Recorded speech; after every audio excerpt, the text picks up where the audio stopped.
वफ़ाक़ी हुकूमत माली साल 2026-27 जो बजट पेश कंदे मैशियत खे इस्तेहकाम मां वाध वेझ ॾांहुं मुंतक़िली जो नओं दौर क़रार ॾिनो आहे। मजमूई बजट जो काथो 18,771 अरब रुपया रखियो वियो आहे, जंहिं में ॻाटेडोड़ महांगाई जी मौजूदगी में पघारदार तबिके, मुलाज़मनि ऐं कुझु शोबनि लाइ घटि में घटि रिलीफ शामिल कयो वियो आहे।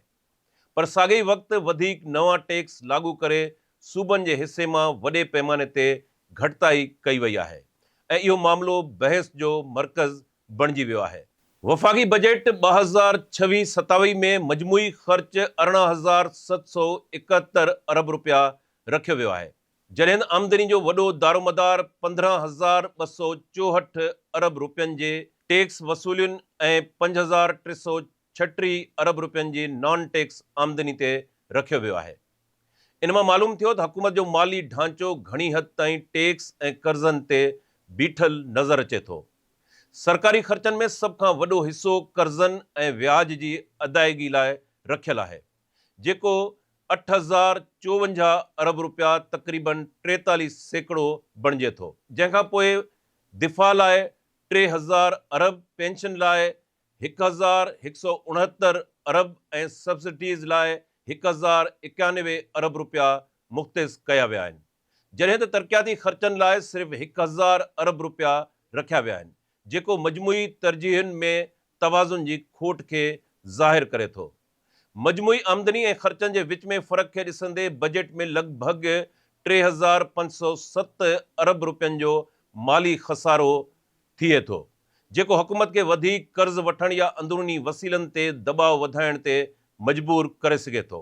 इन ख़सारे जो वॾो इन्हिसार 15,264 ट्रिलियन यानी 15,000 अरब 264 अरब रुपयनि जे टैक्स हदफ़नि जे मुकमल हसूल ते रखियो वियो आहे। जेकॾहिं इहो हदफ़ पूरो न थियो त ख़सारो वधीक वधण जो ख़तरो मौजूदु आहे। मजमूई तौर ते बजट इस्तेहकाम खां तरक़ी ॾांहुं क़दम त खणे थी, पर कर्ज़नि जो ॻरो बार, महदूद तरक़ियाती गुंजाइश ऐं वॾो माली ख़सारो उन जी पायदारी ते सवालिया निशान बरक़रार रखनि था।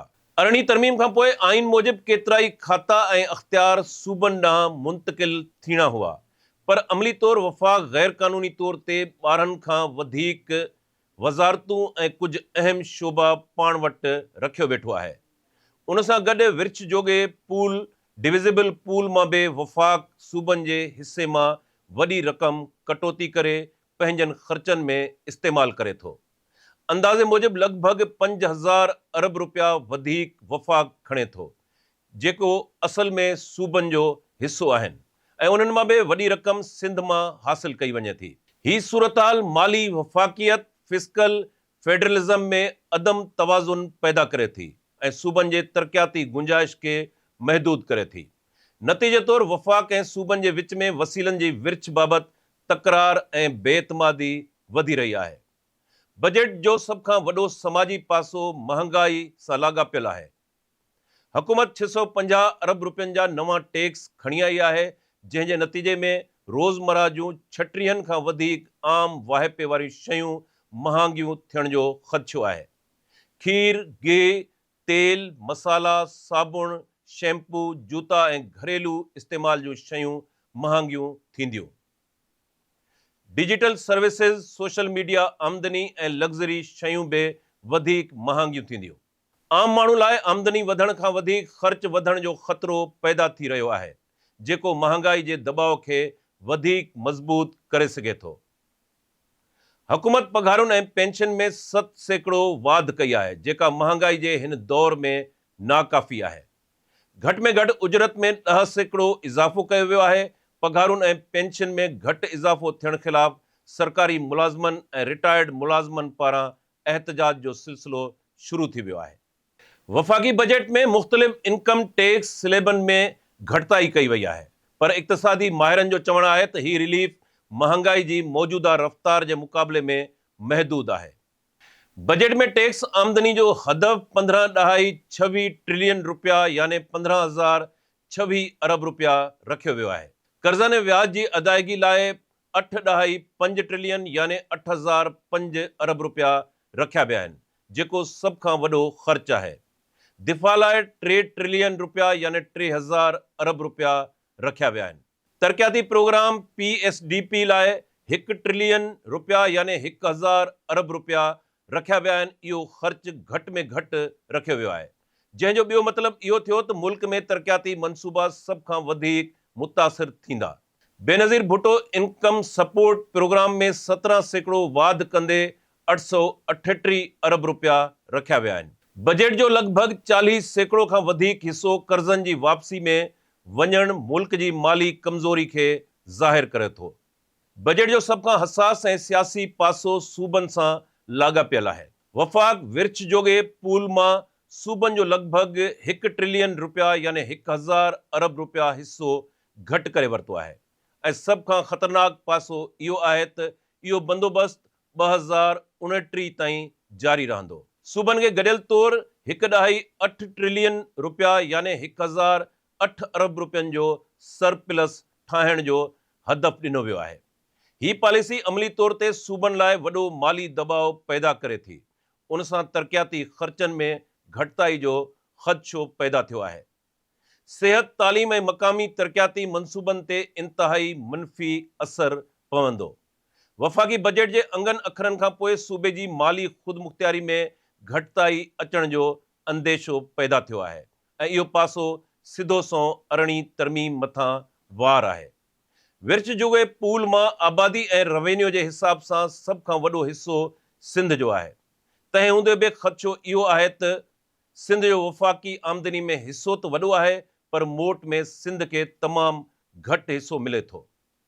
सिंध खे तरक़ियाती फंड ऐं इंफ्रास्ट्रक्चर सीड़पकारी में निस्बतन घटि रक़म मिले थी। वफ़ाक़ी बजट में कराची खां चमन ताईं N25 लाइ 100 अरब रुपया रखिया विया आहिनि, जॾहिं त सिंध हुकूमत पारां बार बार दाहूं करण बावजूद सखर हैदराबाद मोटरवे लाइ 30 अरब रुपया रखिया विया आहिनि, जेके नाकाफ़ी आहिनि। कराची खां रोहड़ी ML1 लाइ 25 अरब रुपया रखिया विया आहिनि। इक़्तिसादी माहिरनि ऐं सियासी हलकनि जो चवणु आहे त सिंध हिसे में वॾो पर फ़ाइदे में घटि वारी सूरताल खे मुंहुं ॾेई रही आहे, जेको वफ़ाक़ी विर्छ जे इंसाफ़ बाबति सवाल उथारे थो। रियल इस्टेट ते भाड़ण ख़तरे वारी हिकमत अमली। बजट में वाध वेध जो वॾो दारोमदार रियल इस्टेट ते रखियो वियो आहे। रियल इस्टेट ते टैक्स घटाइण जी तजवीज़ रखी वई आहे।